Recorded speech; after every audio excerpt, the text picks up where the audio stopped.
기도하겠습니다. 하나님, 눈발이 날리며 기온이 뚝뚝 떨어져 있는 이 세상을 항해하는 배와 같이 주님의 항구에 우리가 귀한 주일 아침에 이렇게 닿았나이다.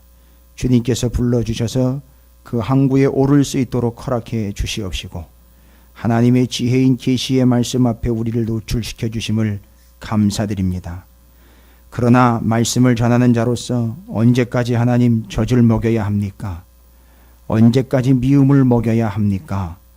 이제 저들이 장성했다면 딱딱한 것, 영양가 있는 것, 씹어서 삼켜야 할 것, 치아도 든든히 해줘야 하며 위장도 든든하게 시켜줘야 할 터인데, 언제까지 푸념하며 앉아 듣는 것이 어렵고 듣는 것이 딱딱하고 듣는 것이 입맛에 맞지 않는다고 투정되며 자기 입맛에 많은 달달한 것들과 세상의 것들을 저들의 입에 떠 넣어 먹이겠나이까? 주여, 도저히 양심상 그렇게 할 수가 없나이다. 오늘도 하나님께서 그 세상의 세파 속에서 건져낸 하나님의 사람들을, 사도 바울이 그 배 가운데에서 구원에 건져내 올린 그들을 생명을 구원을 얻고 영혼의 영생을 얻도록 허락하신 것처럼, 오늘 이렇게 그 세파를 해치고 하나님의 항구에 닿은 저들을 구원에 이르게 하여 주시기를 소망하나이다. 하나님, 배회하며 방황하다가 바다 한가운데서 침몰하는 배신세가 되지 않기를 소망하나이다. 아무리 화려한 재료와 아무리 튼튼한 재료를 썼다 하더라도 풍랑이 있는 바다 한가운데에선 결국 침몰할 수밖에 없는 운명이라는 사실을 깨달아 알게 하여 주시옵시고, 어떤 선장을 만나 어떤 노를 젓고 어디까지의 방향을 정해야 할지를 깨달아 주님 구원 얻는 우리가 되기를 소망하나이다. 절대 목적지 반도 못 가 그 바다 한가운데에서 난파하며 파손되는 존재가 되지 않기를 소망하나이다. 이 나라 이 민족의 교회와 감리교회가, 찾으시는 교회가 중도에 멈추어버려 배가 바다 한가운데 가라앉는 신세가 되지 않게 하여 주시옵소서. 우리를 구원해 주시기를 소망합니다. 세상의 지혜, 사람의 지혜가 아닌 하나님의 지혜에 노출되어서 건강한 구릿빛으로 아버지 하나님이 부르시는 그날 십자가 앞에서 하나님의 구원을 얻고 하나님과 함께 영화로운 존재, 그 영광에 참여하는 우리가 되게 하여 주시옵소서. 아버지 하나님, 우리의 마음 가운데 잔잔한 은혜들이, 하나님의 잔잔한 음성들이 끊이지 않고 계속하여 말씀하여 주시는 걸 감사드립니다. 그러나 이 소리를 듣지 아니하고 눈에 보이는 것을 쫓아다니고 있는 현란한 세대 속에서 주여, 마치 그 저녁에 술집을 전전긍긍했던 영국의 그 멸망때의 그 시대처럼 눈에 보이는 현란한 것들을 찾아다니는 이 시대에 죽어가고 있는 영혼들을 주여 귀에 들리는 하나님의 말씀으로 끄집어내 주시옵시고 구원하여 주시옵소서. 오늘도 하나님의 음성에 이끌려 여기 도착했습니다. 주님의 성산에 올랐습니다. 하나님, 말씀하여 주시옵소서. 듣고 살겠습니다. 듣고 행하겠나이다. 말씀하여 주시되 충분히 말씀하여 주시고, 모세에게 말씀하신 것처럼, 바울에게 말씀하신 것처럼 동일하게 오늘 우리에게도 말씀하여 주시옵소서. 부족한 종이 전할 때에 허투루히 전하지 않게 하여 주시옵시고, 사람의 관점이 아닌 하나님의 지혜로 전하게 하여 주시옵시고, 하나님의 계시의 말씀으로 온전히 선포하도록 허락해 주시옵소서. 귀한 말씀이 능력이 될 줄로 믿습니다. 주님, 계시의 말씀으로 알려주시고 들려주시고 일러 주시옵소서. 감사드립니다. 우리 구주 예수 그리스도 이름으로 간절히 기도 올리옵나이다. 아멘. 할렐루야. 옆에 있는 분 축복하도록 하겠습니다. 들을 수 있을 때 들어야 됩니다 라고 축복하시기 바라겠습니다. 예, 감사합니다. 제가 여러분과 함께 나누고 있는 에스겔서 24장부터 29장까지의 말씀은 여러분이 그냥 대수롭지 않게 여러 번 지나치시면서 그것이 있는지 없는지도 모르는 저 로비에 가보시면, 죄송합니다, 로비가 아니라 원래 라비인데, 그 라비에 가보시면 그 마음과 생각이라는 묵상지가 있습니다. 통독원에서 나온. 거기에 24장, 에스겔서 24장부터 29장까지의 내용을 제가 집필을 해서 그거를 거기다가 집어넣어 놨어요. 그 마음과 생각에. 그래서 지금 24장부터 29장까지의 그 내용들을 이렇게 가끔씩 어떻게 되는 것까 정리를 하시거나 참조를 하시기를 원하시면 그 뒤에 비치가 되어 있는 묵상지를 좀 참조를 하시면 됩니다. 거기에 제가 여러분과 함께 나눌 수 있는, 여러분뿐만 아니라 저 묵상지는 뭐 전국에 있는 성도들이 다 보고 있기 때문에 쉽게 요약해서 잘 정리를 해놨으니까 읽어보시면 뭐 쉽게 이해들 하실 수 있을 거예요. 그래서 주일날 2부 예배 때 말씀을 같이 나누고 참조가 필요하시면 그걸 역시 참조를 하셔서 펼쳐보십시오. 그리고 또 예의가 있지, 담임 목사가 그래도 적었는데 한 번씩은 좀 들춰봐 주셔야죠. 예, 저는 지금도 말씀 준비하면서 그걸 들추면서 제가 혹시 벗어난 것 없나, 조금 더 보완할 것 없나, 그거 보고서 또 참조를 합니다. 계속해서 보고 있습니다. 여러분들도 그거 참조해 보시면 도움이 될 줄로 믿습니다. 오늘도 여러분께 하나님의 말씀을 제가 전할 텐데, 이 전하는 바는 제가 전하는 바가 아니라 저는 명확하게 말씀을 드릴 수 있습니다. 이는 계시의 말씀입니다. 그래서 여러분 입장에서 저도 마찬가지입니다. 여러분이 알아내는 게 아닙니다. 하나님의 말씀은 정말 교만하게 우리가 알아내는 게 아니고요, 하나님이 알려주시는 겁니다. 오늘도 이 시간에 하나님이 여러분에게 귀한 말씀을 계시의 말씀으로 알려주시게 되시기를, 그렇게 해서 여러분이 알게 되시기를, 그래서 그걸 아는 것이 곧 영생이라 하신 그 놀라운 은혜를 여러분 모두가 오늘 경험하게 되시기를 주님의 이름으로 축원을 드립니다.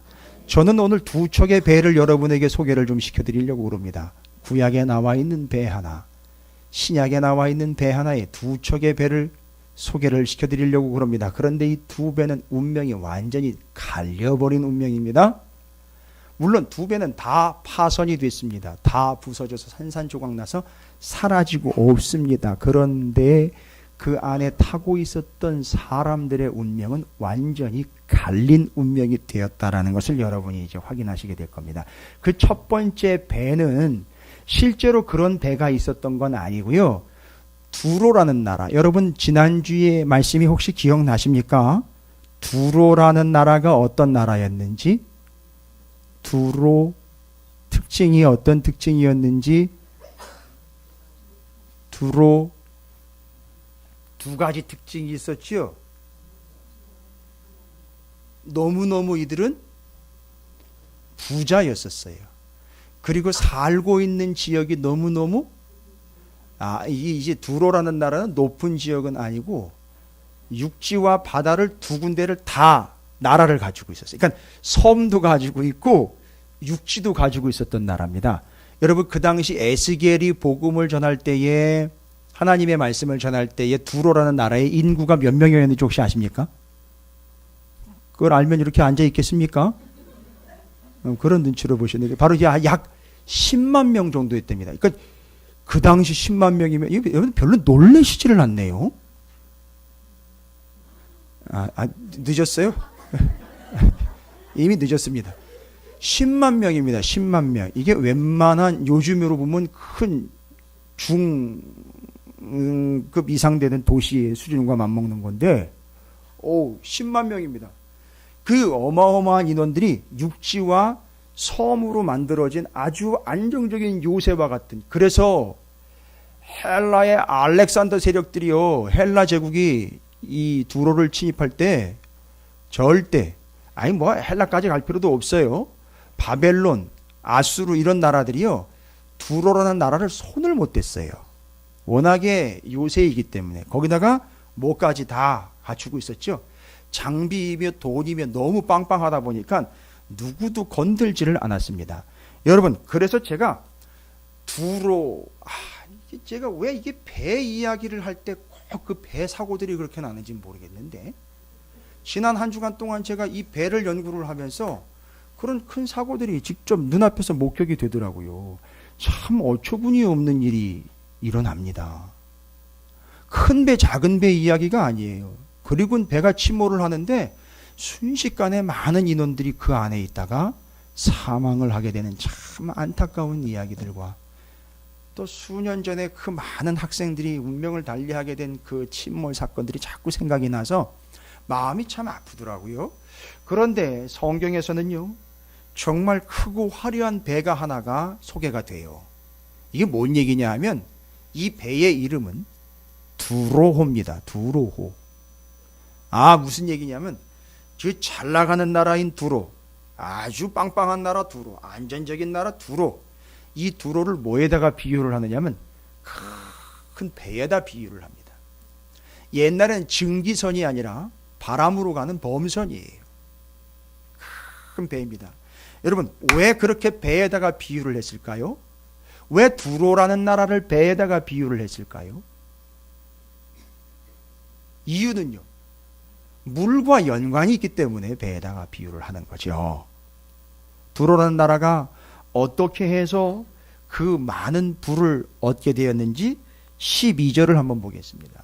12절, 이 두로라는 나라가 어떻게 그 큰 부를 확보하게 되었, 여러분, 두로는 상상을 초월하는 어마어마한 부자였습니다. 아, 알고 봤더니 이렇게 해가지고 부자가 됐네요.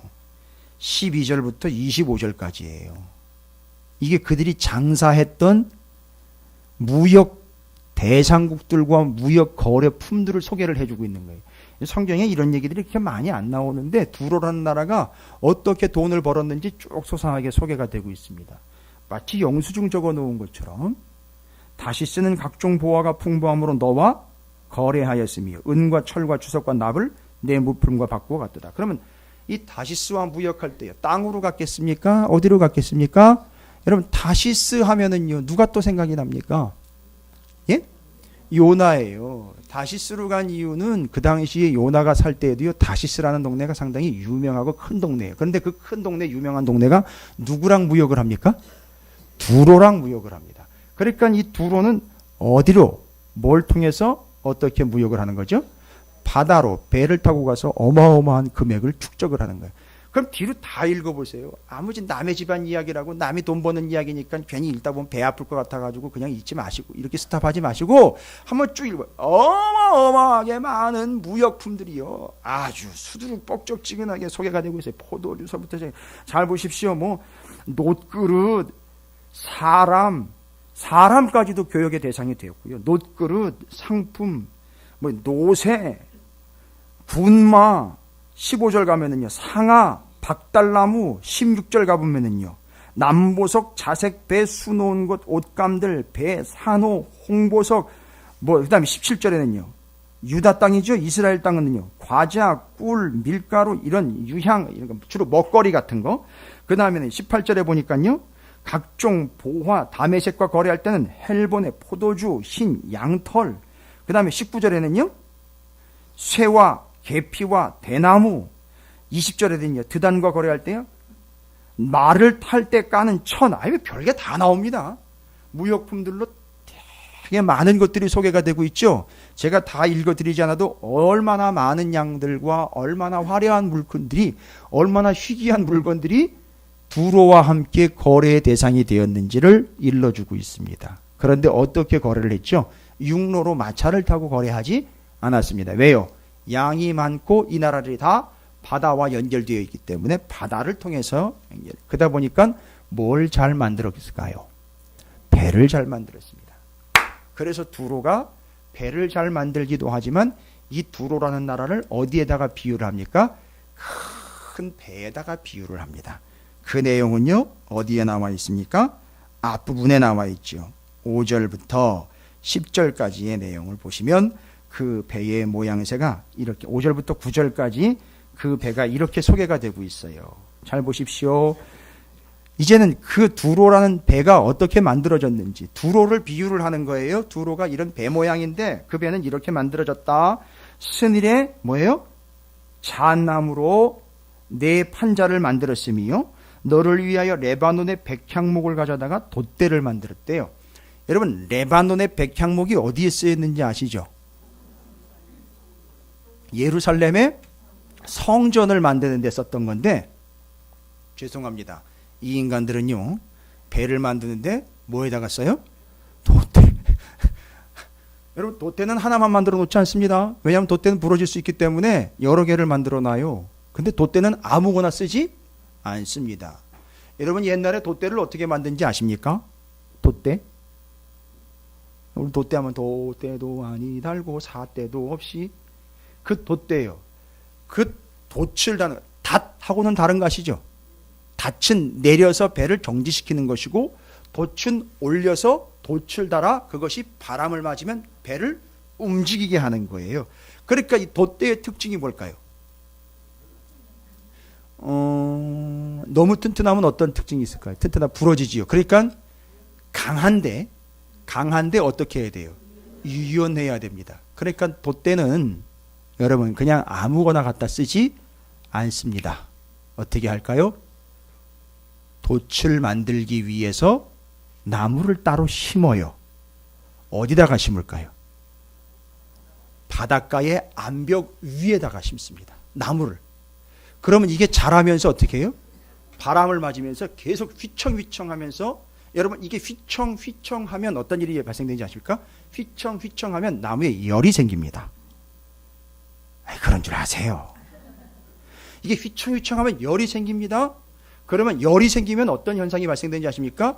열 때문에 더 많은 영양분과 물을 쭉쭉 빨아당깁니다. 그러면 이상하게 폭풍이나 풍랑을 많이 만난 해의 나이테는요. 나이테는 그 사이가 어디서 얻으신 정보입니까? 제가 알기로는 넓은 걸로 나와 있는데 잘 모르겠습니다. 하여튼 뭐 좁고 넓은 게 중에 차이가 있어요. 나이테가 차이가 있어요. 잘 보시면요. 여러분 이게 좀 여러분에게 비유를 드리고 그러는데 여러분을 이렇게 잘라가지고 나이테를 볼 수는 없잖아요. 근데 여러분 인생에 우여곡절 참 고통이 심각하게 왔던 때 있죠. 걱정하지 마세요. 마치 그때 나이테가 확 차이가 나가지고 그때 그 열이 나가지고 쭉쭉 양분과 물을 빨아들이는 것처럼 여러분 인생에 고통스러웠을 때 있잖아요. 그때 여러분 인생의 이력에 중요하게 남아 있어요. 이때 정말 하나님의 은혜로 이 영혼이 살아야 남았지라는 증거가 남아 있다니까요. 바로 돛대를 그렇게 세워가지고 그렇게 쭉 올라간 것을 어부들이 가가지고 싹 가지치기 해가지고 그걸 돛대로 써요. 그래야 그게 휘청할 때 부러지지 않고 잘 감당을 하면서 아주 유연할 뿐만 아니라 아주 강력한 돛이 될 수 있기 때문입니다. 그런데 글쎄 이 두로라는 나라는 그럴 필요 없이 아예 저 위에 레바논에서 백향목을 쫓아다 나무 그 어마어마한 나무 하나님의 성전을 짓는 나무를 갖다가 쫙 돛대로 쓰는 거예요. 뭐예요? 뭐가 많다는 얘기죠. 돈이 많다는 얘기예요. 야, 이 배 타볼만 하겠네요. 그죠? 거기뿐이 아닙니다. 계속해서 그 배의 모양을 이야기하는 바산의 상수리나무로 내 노를 만들었으며 여러분 여기 지금 백향목 상수리나무 근데 출신지를 원산지를 다 이야기하고 있죠? 뭔 얘기예요? 다 물건들이 다 수입품 뭐 그냥 좋은 거? 예, 지금 장영호 권사님이 일해 주셨는데 바로 뭡니까? 물건 중에 최고 그게 그건지 아닌지 비 오는 날 보면 알 수 있잖아요. 예, 그렇죠. 머리에 이고 가면 짝퉁이고 가슴팍에 넣고 가면 명품인 거죠. 진품인 거죠. 바로 이 재료들은 다 명품인 거예요. 명품 재료들로 배를 만드는 거예요. 그러니까 두로라는 나라가 이런 나라라는 거예요. 시시한 거 쓰지 않습니다. 가판은요. 가판을 만드는 재료를 보십시오. 6절에 기띔섬 황양목에 상하로 만들어 가판을 꾸몄고 애굽의 여러분 아십니까? 바이킹이 타고 다녔던 배에는 가판이 없었어요. 그래가지고 엄청나게 기동력이 빨랐어요. 그래가지고 침입하는데 전 세계를 침입해 들어가는데 아주 유리했었습니다.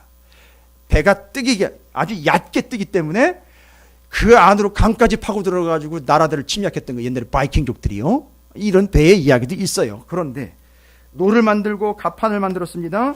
그 다음에는요. 돛을 만들어야 되잖아요. 돛대를 만들었으니까 돛은요.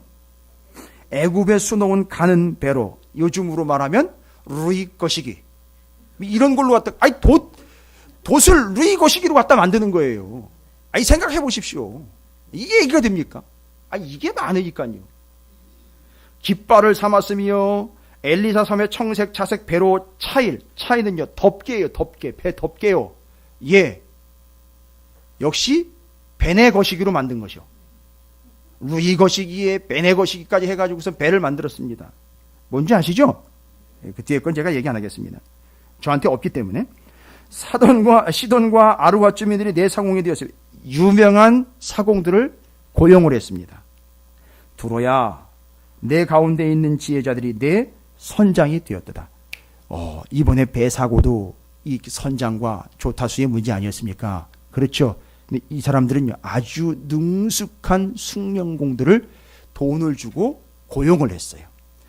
그 발의 노인들과, 이 노인들은 누구냐 하면 바다에서 아주 잔뼈가 굵은 경험 많은 어부들을 고용을 했어요. 그러니까 이 사람들은요, 돈 버는 데에는요, 아주 이력이 난 사람들이에요. 아주 화려합니다. 그래서 그 나라가 아주 훌륭하고 큰 범선을 만들어가지고 쫙 화려하게 만들어 놓은 것처럼 한 척의 어마어마한 배와 같은 그런 나라가 두로였습니다. 그래서 무역하였고, 그래서 주변 나라들의 그 돈들을 죄다 긁어 모았습니다. 대단한 거 아닙니까? 그리고 그 배가 다니면서 무역한 걸 12절부터 25절까지를 제가 설명을 드렸어요. 그런데요. 이런 배가 여러 물어보고 이래보고 저래보나 절대 파손될 리가 없고, 절대 손해볼 리가 없고, 절대 아쉬울 것 없는 것 같은 이 배가, 풍랑을 만났네, 어쩐네, 이래가지고 어떤 사고를 만났네, 먼저 전쟁에 참여했네, 이런 이유가 있는 게 아니라 26절에 가보면 바로 어떻게 버립니까? 바로 꼬리를 내려버립니다. 뭐라고 얘기하십니까? 하나님이 내 사공이 너를 인도하여. 그 사공은 누굽니까 도대체? 아까 얘기 드렸잖아요. 그 지혜로운 사람들이죠. 시돈과 아루와 주민들이죠. 그 바다에서 잔뼈가 굵은 베테랑들, 어부들을 고용을 했는데 되려 뭔 현상이 발생됩니까? 오히려 그 사람들이 바다 한가운데로 끌고 가가지고 배를 파손시킨 자가 돼버렸어요. 그래가지고 26절부터 36절까지는요, 내용을 쭉 읽어보십시오. 그 배가, 그 어마어마하고 화려한 배가 어떻게 됐다는 얘기입니까? 파손이 됐다는 얘기. 잘 보십시오. 내 사공이 너를 인도하여 큰 물에 이르게 하며 동풍이 바다 가운데 너를 무찔렀도다. 잘 보시오. 이렇게 해서 장사해가지고 배에다 잔뜩 실은 건 뭐예요? 재물과 상품과 바꾼 물건과 내 사공과 선장과 내 배의 틈을 막는 자와 내 상인과 내 가운데 있는 모든 용사와 내 가운데 있는 모든 무리가 내 패망하는 날에 다 바다 한가운데 빠질 것이며. 이게 결과가 어떻게 됐는지 아십니까? 여러분 34절 보십시오. 이 두로라는 배가 어떻게 됐죠? 내가 바다 깊은 데에서 파선한 때에 내 무역과 내 승객이 다 빠졌으며. 여러분, 이 파선이라는 말은 지난주에 뭔 단어와 연결이 될 수 있을까요? 패망이라는 단어와 연결이 될 수 있을 겁니다. 그런데 이 두로라는 배는 어떻게 됐습니까? 그들이 누볐던 바다 한가운데, 그렇게 자신만만했고 그렇게 눈에 익고 익숙했던 그 바다 한가운데에서 어떤 운명을 맞았다고요? 파손되어 그 물건과 거기 타고 있었던 모든 사람들의 승객이 어떻게 됐다? 다 빠졌다. 여러분, 이거 오해하시면 안 돼요. 두로의 배 중에 한 척이 이렇게 됐다는 게 아니라 두로라는 나라인 큰 배가 이렇게 됐다는 거죠. 그러면 승선 인원이 몇 명이었습니까? 그러니까 약 몇만이라고 제가 분명히 말씀드렸죠. 승선 인원이 해경에 보고된 바에 의하면 10만 명이에요. 근데 이 배가, 두로라는 큰 배가 어떻게 됐습니까? 자기들이 그렇게 자신만만하고 막 누볐고 거기서 어마어마한 것을 얻어냈던 그 바다 한가운데에서 그냥 침몰, 얻었던 물건 죄다 수장되고 거기 타고 있었던 모든 승선인은 죄다 익사. 됐습니까? 목사님, 그 얘기는 결론은 26장부터 이제 28장까지 계속 이야기하는 거에 연결점과 29장은 또 애굽에 대한 이야기들로 계속 심판에 대한 이야기로 끝. 아니요, 여러분 잘 보셔야 돼요. 제가 왜 이런 얘기를 드리느냐 하면 성경을 보는 우리의 눈이 얼마나 넓어야 될 것이고 깊어야 되는지에 대한 이야기를 하나 드리는데, 제가 이쯤에서 신약에 나온 배 한 척 소개를 다시 해드릴게요. 두로라는 배, 어마어마한 배로 화려한 재료를 썼고요, 엄청나게 많은 숙련된 이들이 거기에 기술자로 있었고, 두려울 것도 없었고요, 무서울 것도 없이 아주 든든하고 강력한 재료들로 지금으로 이야기하면 대형 항공모함의 준하는 그런 엄청난 배였습니다. 그런데 그 배는 바다에 가라앉아 버렸고요. 그 배에 타고 있었던 10만 명은 죄다 몰살을 당했습니다. 그런데 제가 여기서 한 배, 이보다 크지 않은 작은 배 한 척을 여러분에게 소개를 하나 해드리려고 합니다. 사도행전 27장으로 한번 가보도록 하겠습니다. 사도행전 27장입니다.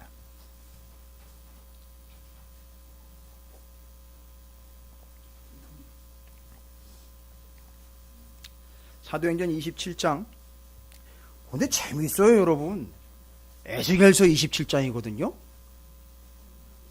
사도행전 27장이에요.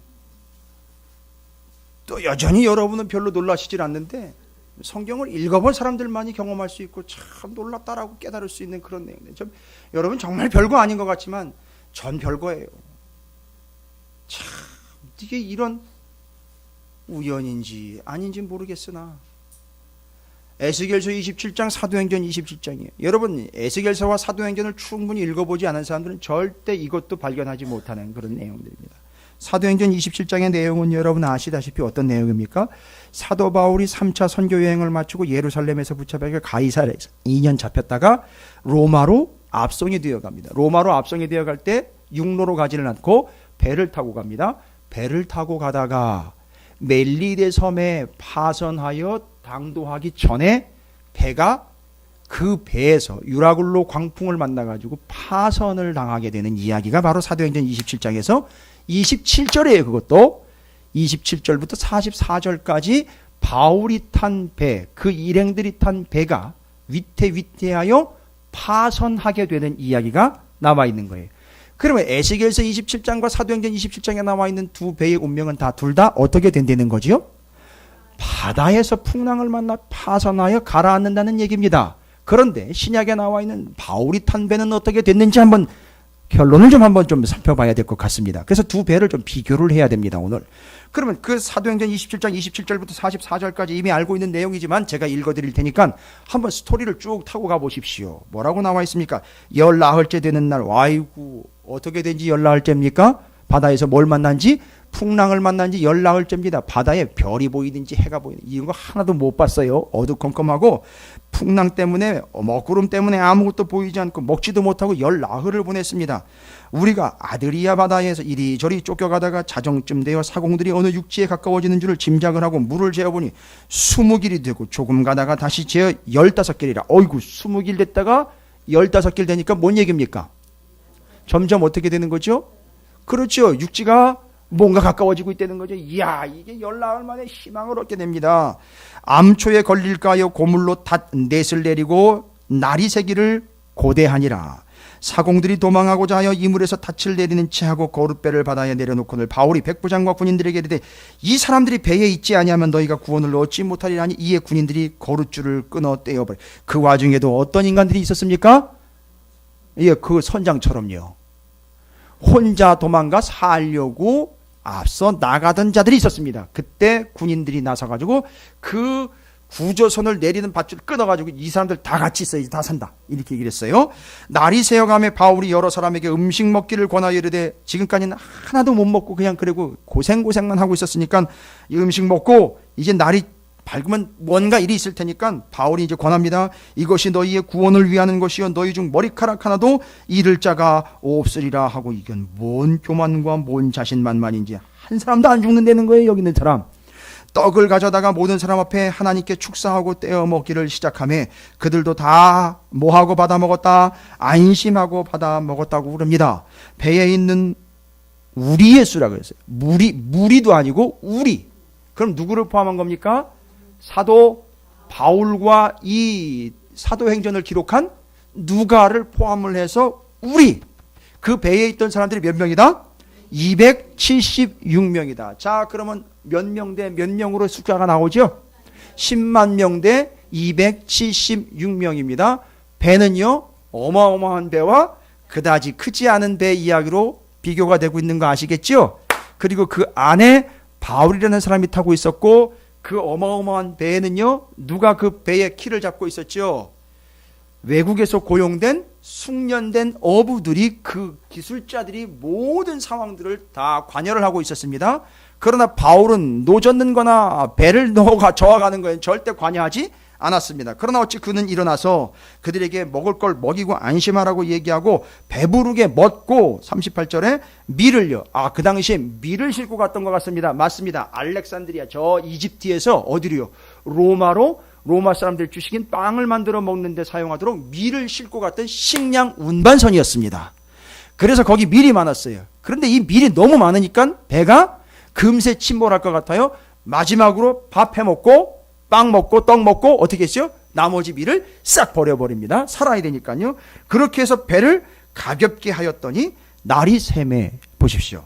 어느 땅인지 알지 못하나 경사진 해안으로 된 항만이 눈에 띄거늘 배를 거기에 들여다 댈 수 있는가 의논한 후 닻을 끊어 바다에 버리는 동시에 키를 풀어 늦추고 돛을 달고 바람에 맞추어 해안을 향하여 들어가다가 두 물이 합하여 흐르는 곳을 만나 배를 걸매 이 물은 부딪혀 움직일 수 없고 붙고 고물은 큰 물결에 깨어져 가니 이제 막 배가 어떻게 되는 거죠? 섬에 거의 다 다가왔는데 부서지기 직전입니다. 이제 부서져 가고 있는 상황이에요. 군인들은 죄수가 헤엄쳐 도망할까? 그는 이 배에 누구도 타고 또 있었던 거예요. 죄수요. 바울을 포함한 로마로 압송되어 재판을 받아야 된 죄수들이 같이 타고 있었어요. 문제는요. 이 죄수들이 어떻게 하면요. 도망가 버리면 이 군인들은 책임을 면하지 못할 테니 어떻게 결단을 내리려고 합니까? 죽여버리고 차라리 이런 상황들을 가서 보고를 하면 되지 않겠느냐.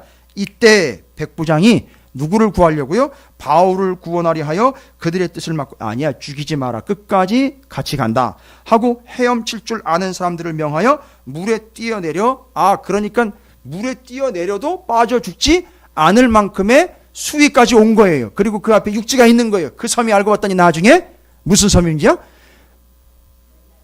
우리는 제주도밖에 모르죠. 근데 여기 멜리데 섬이라고 분명히 사도행전에 나와 있어요. 그 멜리데 섬에 어떻게 됐는지 보시기 바라겠습니다. 먼저 뛰어내려서 육지에 나가게 하고 그 남은 사람들은 뭘요? 아마 수영을 잘 못하는 사람들인가 보죠. 널조각. 왜요? 배가 무너지면서 널판지들이 막 널려 있으니까 그걸 붙잡고 부서진 그 배 조각을 붙잡고 혹은 배에 실려 있었던 물건들을 붙잡고 의지하여 그 섬으로 나아가게 하니 잘 보시죠. 마지막입니다. 44절 사도행전 27장 44절에 마침내 사람들이 다 상륙하여 뭐했다? 구조되니라. 저는 제가 어떤 배의 이야기이며 상황과 정황을 설명해 드리려고 하는 게 아니라 그냥 결론적으로만 말씀드리겠습니다. 아무리 크고 화려하고 어마어마한 재료와 어마어마한 일꾼들이 기술자들이 포진되어 있는 큰 배일지라도 아무리 작은 배요 아무리 보잘것없는 죄수들이 타고 있는 배 한 척일지라도 둘을 비교하면 도대체가 견적이 안 나옵니다. 그런데 한 배는 10만 명이라는 거대 인원들이 다 몰살을 당하고 그 안에 얼마나 많은 물건들이 있었습니까? 보물이며 각종 진귀한 것들이 싹 다 어떻게 됐습니까? 그 타고 있던 사람들과 함께 싹 가라앉아 버렸습니다. 사람은 죽고 물건은 가라앉아 버렸습니다. 그러나 인원으로 치면 10만 명과 비교가 됩니까? 인원은 몇 명입니까? 276명이 전부가 다 배가 부서졌지만 어떻게 됐습니까? 다 살아남았습니다. 여러분 오해 없이 들으십시오. 제가 오후 예배 때 성경 통독할 때 남아있는 분들 세면 약 26에서 27명이에요. 저 11조라고 봐요. 뭔 얘기인지 아셔요? 11조라고 본다고요. 뭐예요? 276명. 예전에는요 아브라함의 길리운 자 318명 얘기 나왔었죠. 왜 숫자가 변동이 있습니까? 변동이 아니에요. 의미를 얘기하는 겁니다. 끝까지 파손되는 속에서도 끝까지 살아남아 구원받는 자들이 276명이라는 숫자. 저는 그걸 봅니다. 그렇다고 우리 교회 인원이 300명이 이제 못 넘어가는 목사님 저렇게 믿음이 없는 얘기를 저는 그렇게 보지 않습니다.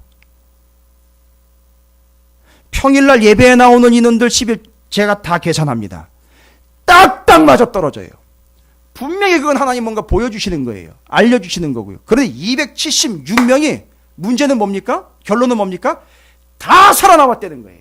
그러나 아무리 화려하고 아무리 튼튼하고 아무리 지혜로운 자가 거기 타고 있었어도 10만 명이라는 인원과 어마어마한 금부치와 금덩어리와 먹을 것과 쓸 것이 아무리 화려하고 진귀한 것이 그 배에 가득 차 있을지라도 그 10만 명과 함께 그들이 쓸 수 있고 누릴 수 있는 모든 것들이 다 수장되어 바닷가운데 그냥 다 매장되어 버렸다는 얘기입니다. 이 두 배의 운명의 차이는 뭐가 만들어낸 걸까요? 도대체 왜 이 두 배는 이런 차이를 만들어낼까요? 여러분, 잊지 마십시오. 여러분의 가족이 몇 명이 됐든 그걸 중요치 않습니다. 바로 여러분의 가정이 그 배의 운명입니다. 우리 교회가 그 배의 운명이에요. 우리 공동체가 여러분의 기업과 직장 그 배의 운명체입니다. 살아남으시기 바랍니다. 다 살아남으시기 바랍니다. 다 수장되는 게 아니라 다 살아남아야지요. 제발이지 좀 다 살아남으시길 바랍니다. 안타까운 거는 그래 지금 벌써 바다에 빠져가고 있는 영혼들이 한둘이 아니라는 게 제가 안타까운 것이죠. 여러분 여기 승선하셨으면은요 믿음 갖고 가세요. 다 구원받게 될 줄로 믿습니다. 왜 이런 차이를 만들어낸 걸까요?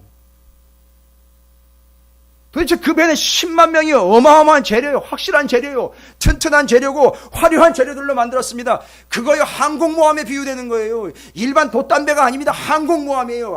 아무리 큰 파도가 와도 그걸 오히려 밀고 나가는 항공모함입니다. 근데 그게 바다의 한가운데 그냥 싹 매장되어 버렸다는 얘기, 그냥 가라앉았다는 얘기입니다. 이유가 뭘까요 도대체? 이유가 뭘까요? 오늘 본문이 이미 답을 다 얘기를 해주고 있어요. 죄송합니다만 오늘 제가 전하는 말씀 거기에 딱 맞아떨어지는 성도들이 있어서 제가 마음이 아파요. 정말 마음이 아픕니다. 그러면 결과는 뻔한 거거든요. 그 망망대해에서 아무리 소리를 질러봐야 자기 혼자 그렇게 배를 밀고 나가는 데야 방법이 없더라고요. 이 배에서 내려가지고 다른 배를 타겠다는 데야 말이 안 통하더라고요. 뭔 얘기를 하는지 뭔 이야기가 됐는지 어떤 상황인지 분간이 안 되는 것 같아 마음이 아프더라고요. 자기 혼자 살겠다고 내려가가지고선 그 구조선을 내리는 그 사람의 모습이랑 너무 흡사하게 닮아 있더라고요. 만약에 그렇게 내려서 혼자 갔으면 그도 죽고 이들도 죽고 다 죽는 겁니다, 여러분. 그럼 왜 이 두 배의 운명은 완전히 갈리는 운명이 됐을까요? 자, 이제 27장으로 다시 넘어옵니다. 에스겔서 27장입니다. 여러분 잘 보십시오. 에스겔서 27장. 그 어마어마한 배가요, 화려한 배입니다. 튼튼한 재료로 만든 항공모함이 바다에 침몰합니다. 이유는 이겁니다. 잘 보십시오. 27장 8절과 9절입니다. 여러분은 그냥 지나칠 수 있으나 바로 이게 문제입니다. 에스겔서 27장 8절과 9절에 뭐라고 나와 있는지 함께 읽어보겠습니다. 시작. 시돈과 아르와 주민들이 내 사공이 되었으며 두로야 내 가운데 있는 지혜자들이 내 선장이 되었도다. 그 발의 노인과 지혜자들이 내 가운데에서 배의 틈을 막는 자가 되었으며 바다의 모든 배와 그 사공들은 내 가운데에서 무역하였다. 그 배의 기술자들 있잖아요. 베테랑 있잖아요. 베테랑. 그 베테랑들이 누구라고 소개가 되고 있습니까? 그렇습니다. 바로 지혜자들입니다. 그런데 이 지혜자들은 어떤 지혜자들이냐 봤더니만, 그러니까 이게 지금 주중에 고린도전서를 우리가 함께 나누고 있기 때문에 연결되고 직결되는 부분이에요. 이 지혜자들은 그냥 지혜자들이 아니에요. 어떤 지혜자들입니까? 세상의 지혜자들입니다. 지금 이 사람들은 세상의 세파의 잔뼈가 굵은 사람들이에요. 세상의 지혜가 이미 이 사람들을 얽어맨 사람들입니다. 이 세상의 지혜로 아주 똘똘 뭉쳐져 있는, 세상의 지혜에는 아주 밝은 사람들입니다. 세상에 돌아가는 이치는 아주 환한 거예요. 바로 그걸 이 사람들은 그냥 지혜가 아니라 이 세상의 지혜에 밝은 사람들이 그 배를 지금 이끌어가고 있는 거예요. 제가 왜 굳이 이런 얘기를 드리느냐 하면 고린도전서 2장으로 한번 가보겠습니다. 오늘 여러분이 좀 이렇게 찾아보셔야 될 성경 구절들이 좀 많습니다만 한번 살펴보도록 하겠습니다. 고린도전서 2장으로 가보겠습니다. 신약성경 264쪽. 제가 왜 세상의 지혜를 언급할 수밖에 없는지에 대한 이야기를, 고린도전서 2장 1절부터 5절까지의 말씀을 함께 좀 살펴보도록 하겠습니다.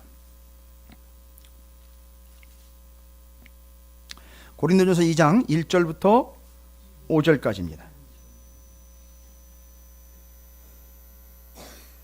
자, 찾으셨습니까? 예, 잘 보십시오. 고린도전서 2장 1절부터 5절까지입니다. 형제들아, 내가 너희에게 나아가 하나님의 증거를 전할 때에 뭐예요? 말과 지혜의 아름다운 것으로 아니하였나니. 여기 이 지혜가 바로 세상의 지혜, 사람의 지혜를 이야기하는 겁니다. 내가 너희 중에서 예수 그리스도와 그가 십자가에 못 박히신 것 외에는 아무것도 알지 아니하기로 작정하였음이라. 내가 너희 가운데 거할 때에 약하고 두려워하고 심히 떨었노라. 내 말과 내 전도함이 설득력 있는 뭐예요?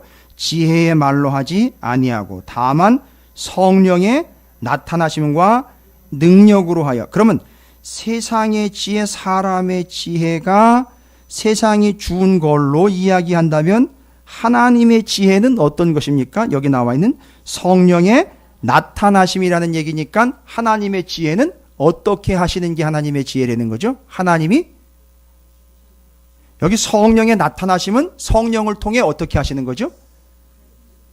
나타나게 해주신 것, 쉽게 얘기하면 알려주신 것, 하나님이 보여주신 것, 드러내어 일러주신 것, 그걸 바로 두 글자로 계시라고 말합니다. 여러분, 이건 어려운 거예요. 쉽지 않아요.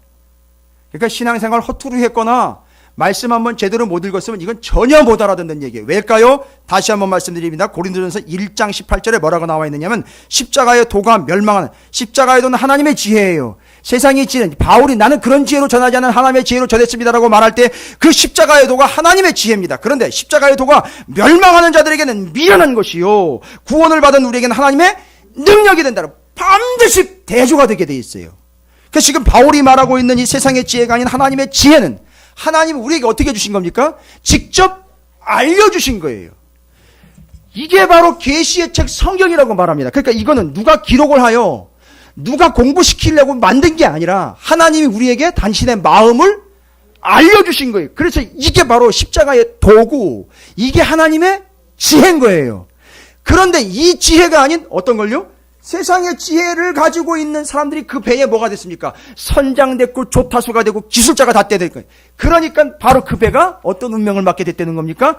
결국은 침몰하는 배. 아무리 커도 소용없어요. 그러니까 아무리 큰 교회 목사일지라도요, 계시된 성경 66권 외에 세상의 지혜에 물들어 버리면 그 배는 침몰하게 돼 있는 거예요. 제가 장로님이 됐든 권사님이 됐든 집사님이 됐든 성도님이 됐든 얘기를 가만히 들어보지 않습니까? 십자가의 도와 하나님의 지혜가 아닌 세상의 지혜를 이야기하는 사람들이 있어요. 끝난 겁니다. 들어볼 필요도 없어요. 그 교회는 운명 끝난 거예요. 아무리 크고 아무리 화려해도 세상의 지혜, 사람의 지혜는 결국 침몰하게 되어 있습니다. 여러분, 그게 바로 저예요. 그게 바로 나라고요. 그게 바로 여러분 한 사람 한 사람이에요. 근데 여러분 한 사람 한 사람이 그 배에 선장, 조타수, 기술자로 지금 서 있는데 여러분이 세상의 지혜를 계속 습득하는 한은 결코 답이 없습니다. 그냥 바다 한가운데에서 맞으셔야 돼요. 그것밖에는 답이 없어요. 그러나 보십시오. 바울은 뭐라고 얘기했느냐? 그 배 한가운데에서 이 배에 있는 사람들은 다 살아난다는 거예요. 그게 하나님의 지혜 뭐예요? 똑똑한 거예요? 아니요. 하나님이 어떻게 했다 그랬습니까? 바울이 나한테 알려줬다. 그러니까 바울은요 진짜 뭐를 얻은 겁니까? 하나님의 지혜를 얻은 거예요. 그 사람이 선장이 되어 있기 때문에 그 배에 276명은 죄다 살아난 겁니다. 할렐루야. 여러분, 저를 위해서 기도 좀 많이 해주세요. 제발 제가 세상의 지혜, 사람의 지혜로 현혹되거나 미혹되거나 여러분에게 말씀 전할 때 세상의 지혜로 전하고 앉아가지고 그냥 희덕거리면 낙낙거리고 앉아있는 것들을, 그것을 위하여 말씀을 준비하지 않고 하나님의 지혜로 온전히 여러분에게 전할 수 있도록 저를 위해 기도를 많이 부탁드립니다. 그러나 요즘도요, 유혹과 미혹과 공격이 있어요. 목사님, 적당히 쉽게 재미있게 해야지 사람들이 몰리죠. 아니요. 다 몰려서 어떻게 됩니까? 침몰한다고요. 침몰한다고요. 난리도 아닙니다. 교회마다. 난리도 아니에요. 엄청난 범선이 크게, 아주 이건 뭐 항공모함으로 엄청나게 어마무시한 교회들이 배 위 아이고 항해를 하고 있는데 그 배 곁에 절대 가면 안 돼. 왜요? 사고 보셨잖아요, 이번 주에. 그 옆에 갔다가 그냥 한번 스치기만 해도 그냥 싹 박살납니다. 절대 근처에도 못 갑니다. 근데 알고 봤더니 혼자 바다 한가운데 가가지고 그냥 침몰하더라는 거예요. 그게 그들의 운명이라는 겁니다. 뭐 때문이죠? 세상에 지혜 있는 자들이 항해자로 서 있기 때문에 그런 문제가 생기는 겁니다. 여기 말하고 있는 건 바로 그걸 얘기하는 거예요. 에스겔서 27장에 말하고 있는 8절과 9절 이야기하고 있는 건 세상의 지혜가 바로 그 배를 움직이고 있기 때문에 그 배의 운명은 침몰입니다. 그러면 하나님의 지혜는 뭡니까? 기왕에 말이 나온 김에 하나님의 지혜 정리해 봅니다. 하나님의 지혜는 뭡니까? 여러분 이거 상당히 여러분 배려해드리고 여러분 사랑하기 때문에 제가 이 짓 하고 있는 거 아십니까? 지난 한 주간, 지나간 한 두 주간 고린도전서를 계속 제가 말씀드렸는데 갈라디아서는 하나님의 복음은 무언가를 쭉 정리했어요. 그런데 고린도전서 넘어오면서 지금 하나님의 지혜란 무엇인가를 정리하고 있어요. 상당히 중요한 내용입니다. 하나님의 지혜는요 뭡니까? 외워두십시오. 하나님의 지혜는 사람의 지혜와 같이 알아내는 게 아니라 알려주시는 거예요. 그래서 하나님이 알려주신 건 다 지혜인 거예요. 하나님의 지혜인 겁니다. 됐습니까? 지금 여러분께서 제가 하나님의 말씀을 전할 때 야 이런 거로구나 이런 거로구나 알게 되시는 것 있죠? 여러분 그게 다 뭐라고요? 세상의 지혜가 아니라 하나님의 지혜예요. 그런데 이게 바로 하나님이 뭐 하지 않으면요 알려주시지 않으면 알 수가 없어요. 그래서 그걸 두 글자로 뭐라고 그럽니까? 계시라고 말합니다.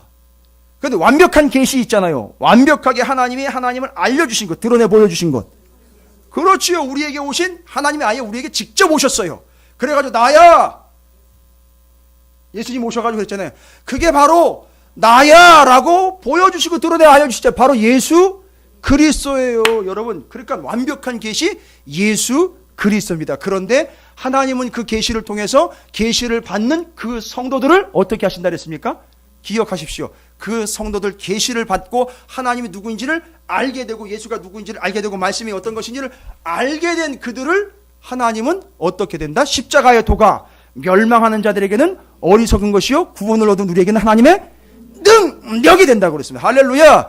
그렇습니다. 그 능력이 된다 그랬어요. 심지어는요 고린도전서 2장 6절부터 9절까지 보면 그 하나님의 지혜는 우리를 온전하게 하고 성숙하게 하고 성장하게 장성하게 한다고 얘기하고 있습니다. 심지어 그 하나님의 지혜는 우리를 영화롭게 한다고 했습니다. 영화롭게 한다는 말은 뭡니까? 우리의 이름이 드러나는 게 아니라 영화로운 존재 바로 그들을 통해서 하나님의 이름이 그를 때문에 그를 통하여 드러나게 된다는 겁니다. 그리고 하나님의 지혜는 하나님의 우리를 사랑함에 대한 증거요. 우리가 하나님을 사랑하게 된다는 겁니다. 할렐루야. 이게 하나님의 지혜예요. 제가 마음이 급해요. 이걸 다 얘기할 수 없습니다. 여러분 그게 아닌 뭐로 가득 차 있기 때문에 그 배가 침몰한 겁니까?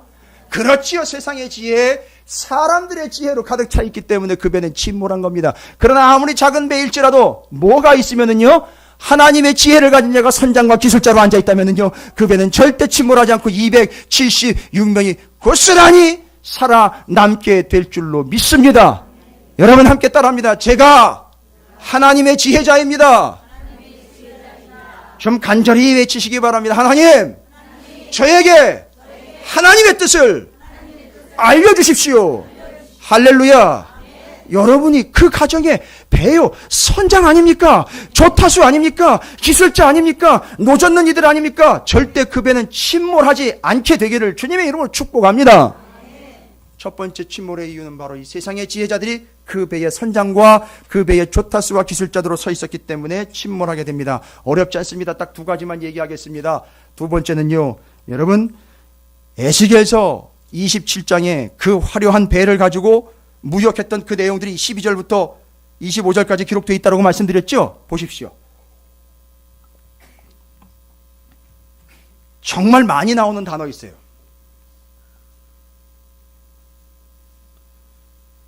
대상들은 각각 다르는데 그거와 함께 같이 나오는 거 있죠. 바꾸다, 또 거래하다. 그렇습니다. 바꾸다, 거래하다. 그 같은 말이에요. 바꾼다, 거래한다라는 말이에요. 뭡니까? 이 사람들이 자신들이 가지고 있는 것, 그 배 안에 가득 채워 있는 거 있잖아요. 이걸 가지고 어떻게 합니까? 배는 크고 여유는 있으니까 그걸 가지고 어떻게 해요? 이 동네 저 동네로 다니면서 어떻게 해요? 그걸 그들과 어떻게 해요? 바꾼다, 거래했다. 여러분 히브리어로 히브리어로 거래했다라는 말이 사하르라는 단어입니다. 사하르.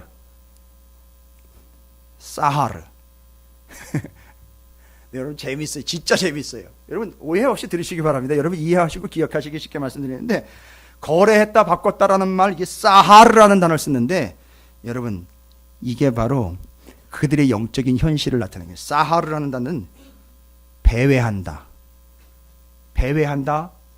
이곳저곳 두루 다닌다. 이게 딱 맞아떨어지고, 배를 타고 돈 될 만한 데, 자기들이 잔뜩 싣고 있으니까 돈 될 만한 데가 어디 있는가를 살폈다가 이제 그쪽으로 이제 배를 돌려가지고 가는 거죠. 또 돌려가지고 가는 거죠. 여러분 이 사하르라는 말을 우리나라 말로 쉽게 바꾸면 싸돌아다닌다라는 말이에요. 여러분 웃으셨죠? 상당히 심각한 얘기예요. 보세요. 거래처가 생기고 이익이 생기고 자기한테 유리하면 싸돌아다니는 거예요. 그러다가 이익이 되는 쪽으로 싸돌아가는 거예요. 와, 제가 놀랬어요. 표현 왜요? 은혜 안 되셔요? 왜요? 그런 행동은 은혜 안 된다라고 얘기는 뻥끗도 못하면서 말 한마디 가지고 토 잡으실까요? 아니요. 우리 가운데 정말 싸돌아다니는 인간들이 한둘이 아니에요.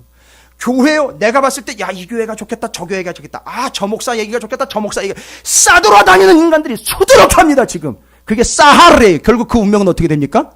맞아요. 침몰이에요. 그러니까 뭘 들으려고 하지 않죠?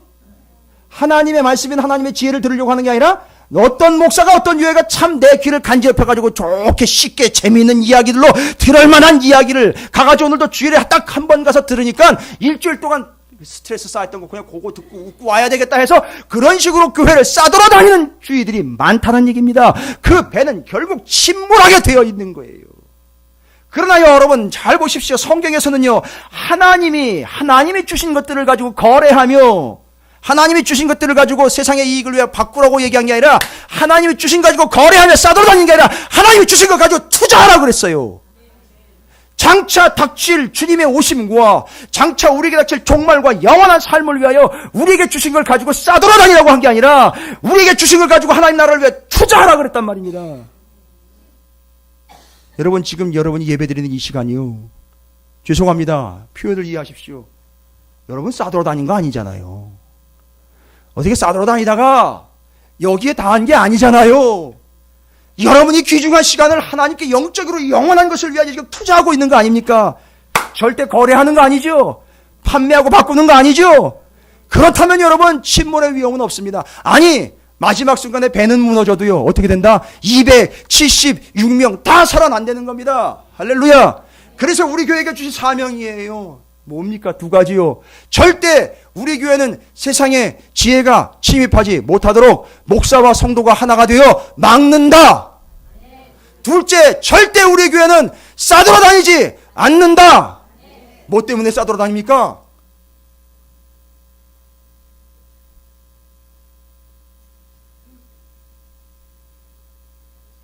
둘 중 하나잖아요. 돈벌이 때문에 싸돌아다니고요, 재미있는 것 때문에 싸돌아다니잖아요.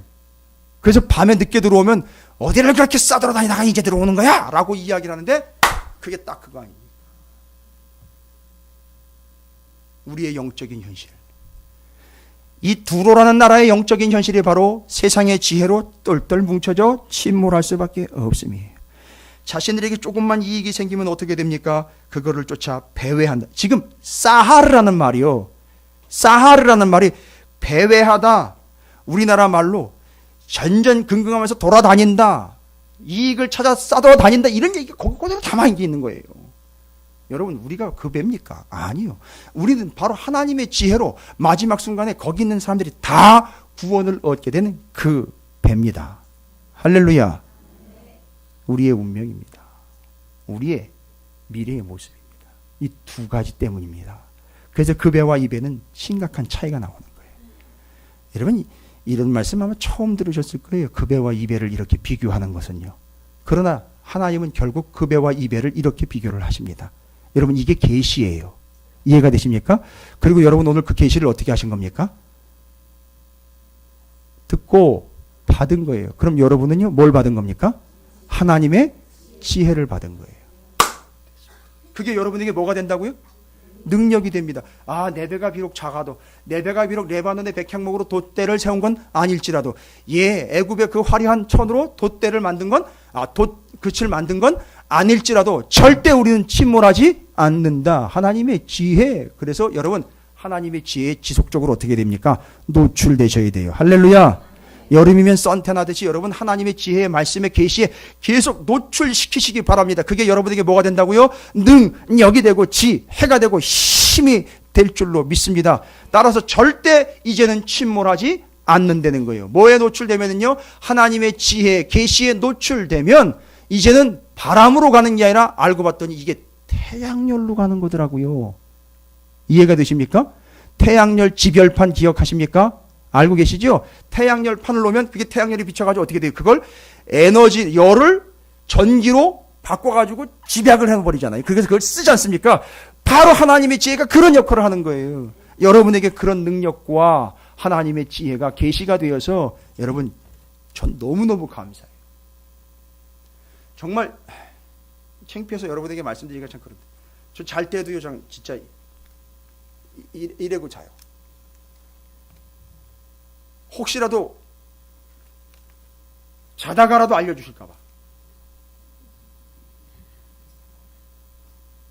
왜 유치하세요? 십자가의 도가 멸망하는 자들에게는 어리석어 보이지만 구원을 얻은 저에게는 하나님의 능력입니다. 왜 목사님들이 맨날 이렇게 심장 가까이 갔다, 원래 심장은 이쪽인데, 그래도 어쨌든 왜 이렇게 가까이 가는지 아십니까? 이게 흐르라고요. 이게 흐르라고. 이거 들어오라고요. 그게 능력이 되라고요. 그게 계시입니다. 얼마나 감사합니까? 우리 교회는 그렇게 해서 주중도 그렇고 주일도 그렇고 계속해서 하나님의 말씀에 여러분들이 노출이 되어서 그 하나님의 계시의 말씀이 여러분에게 비추어지도록 기회와 시간들을 제공하고 있습니다. 여러분이 그렇게 해서 여러분의 가정이 한 배가 되고 직장이 한 배가 되어서 이 교회가 하나의 배가 되어서 한 척의 배가 되어서 여러분의 사업이 한 척의 배가 되어서 여러분 때문에, 그 바울 때문에 절대 하나님의 지혜를 받은, 하나님이 이렇게 알려주신 것 때문에 절대 침몰하지 않고 276명이 다 살아남는 것처럼 여러분의 영혼이 다 구원받아서 절대 두로와 같은 운명이 아닌 그 바울이 탔던 배와 같은 운명이 되시기를 주님의 이름으로 축원을 드립니다. 아니 목사님 그 배도 무너졌대. 그 배 무너지고 새 배 왔어요. 예? 아니 사도행전 보세요. 그 배 무너지고 다른 배, 새로운 배 탔다고요. 여러분이 그런 인생 되시기를 바랍니다. 결국 그 두로의 배 운명을 이렇게 소개합니다. 에스겔서 27장 28절입니다. 뭐라고 나와 있는지 한번 보겠습니다. 에스겔서 27장 28절. 뭐라고 나와 있죠? 야, 이제 이 선장은 어떤 선장인지 아시죠? 어떤 선장입니까? 세상의 지혜, 항해법을 이미 습득한 사람인데 그 선장이 어떤 상황이죠? 지금 배가 무너지고 파손되는 상황이죠? 그런데 그 선장이 뭐래요? 부르짖는 소리에 물결이 흔들리로라. 오, 여러분 여기 물결이라는 말은요 1절에 이제 일본어로 표시가 되어 있죠? 그런데 그 밑에 해석을 보십시오. 예? 들이래요. 아니 물하고 들은 얼마나 큰 차이가 있는데요. 두로라는 나라가 어떤 나라라고 했죠? 육지에도 나라가 있고 섬, 그 물로 넘어가야 섬에도 자기 나라가 양쪽이 다 있다 그랬죠. 그런데 잘 보십시오. 이 선장이요 부르짖는 소리가 뭐를 흔들리겠어요? 물을 막 흔들. 그러니까 얼마나 이 선장이 다급하게 어떻게 한 겁니까? 얼마나 부르짖었는지 그 소리에 어떻게 됐어요? 물결이 요동쳤다는 얘기예요. 그런데 그걸 본문으로 깊이 들어가면 그 물결이 곧 들이랍니다. 바다를 움직인 게 아니라 뭐를 또 움직였대요? 땅을 움직였대요. 여러분 이거 정말 해석이 어려울 것 같은데 이거 분명히 해석되는 거예요. 잘 보십시오. 물결이 막 움직였는데 들이 움직인 거래요. 아 이거 아시잖아요. 요즘 우리가 겪었잖아요. 쓰나미예요. 지진으로 땅이 막 흔들리니까 그 땅에 있던 그 두로 나라 있잖아요. 그게 푹석 가라앉고 땅이 움직이면 뭐가 돼요? 이게 지진 때문에 뭐가 와요? 해일, 쓰나미가 오니까 바다에 있던 나라도 또 휩쓸려가 완전히 다 박살난 거예요. 양쪽 다. 그걸 보고 대성통곡을 하는 걸 이야기하는 거예요. 이걸 뭘 얘기하냐면 신약성에 슬피 울며 이를 간다라는 거예요. 요게. 그게 그 운명입니다. 와. 절대 여러분은 그 마지막 때에 땅도 움직이고 바다도 움직여가지고 땅도 가라앉고 바다에 그 떠있던 섬도 가라앉는 그런 세상의 지혜를 의지하며 그렇게 세상에 자기가 이익되는 것들을 향하여 교회도 바꿔가면서 쇼핑하면서 말씀 프로그램 쇼핑하고 그런 쇼핑을 통해서 자기의 입맛에 맞고 이익 내는 것들을 찾아서 싸돌아다니는, 그러다 결국 그 바다 한가운데서 종말을 맞게 되는 그런 배의 신세가 되지 말고 부서졌으나 다 구원받는 276명 바울과 함께한 여러분들, 저와 함께한 여러분, 우리 찾으시는 교회가 바로 그 온전한 배가 되어서 함께 모두가 구원받는 하나님의 지혜의 사람들, 싸돌아다니는 것이 아니라 하나님의 지혜를 위하여 정착하며 안착하고 그 항구로 들어와 하나님의 인도를 받는 여러분 모두가 되시기를 주님의 이름으로 축원을 드립니다. 함께 기도합니다. 결단합니다. 함께 기도할 때에 첫 번째 기도의 제목은요, 하나님의 지혜로 알려주십시오. 하나님의 지혜에 노출된 자가 되기를 소망합니다. 두 번째는요, 아버지, 제가 세상의 이익을 향하여 두루 배회하며 돌아다니며 싸하를 하는 존재가 아니라 하나님의 몸된 교회인 교회에 정착하고 안착하여 그 항구로 들어와 하나님의 보호를 받는 그런 모두가 다 구원받는 276명의 그 배와 같은 운명이 되기를 소망합니다. 이 두 가지를 놓고 함께 주의 이름을 크게 부르시고 기도하도록 하겠습니다. 기도합니다.